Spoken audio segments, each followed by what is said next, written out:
Tonight, dozens of Hawkins County parents came out to oppose a recent vote by the Board of Education.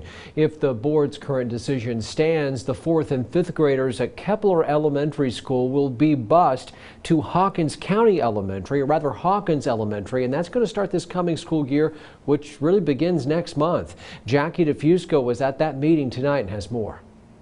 Josh, it was an emotional night at Keplar Elementary, and after nearly 2 hours of discussion, the fate of these 4th and 5th graders is still largely unclear. Tonight, dozens of parents raising concerns that busing Keplar Elementary's 4th and 5th graders come August will be the beginning of the end for a school that's been at risk of closure for years. We are all very passionate about our community. The school is our pillar.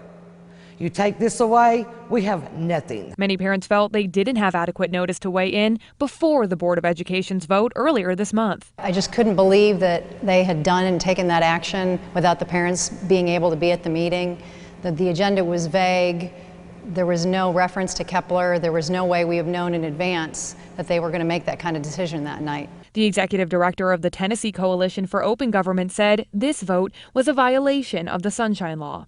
To have the board vote, yes, it was the wrong decision, and here's my thinking on that. We have to get board approval to close a school. This was not a discussion to close a school. It was a discussion to move students based on the fact that we can't fund 2 teaching positions. State data shows Hawkins County has lost more than 900 students, a budget hit of more than $9 million since fiscal year 2010 due to declining enrollment. On top of that, the Hawkins County Commission recently voted to cut the school system's budget. Based on that 2 cents we lost, which was $205,000, we had to regroup and try to find out where we were going to make up the loss. School leaders say they're now considering alternatives, yet the director of schools says refilling 2 recently vacated teaching positions at Keplar Elementary is off the table. For example, if we go with Plan B and keep 4th and 5th graders here, we need to identify a way to do so without adding additional staff that would add to the bottom line of the budget. Concerns remain among board members that Plan B will spread existing staff too thin. We want to make a decision that is in the best interest of the students, not based on emotional reasons, and I know the emotions are high. Now the school board is considering holding a special called meeting early next week to consider alternative options.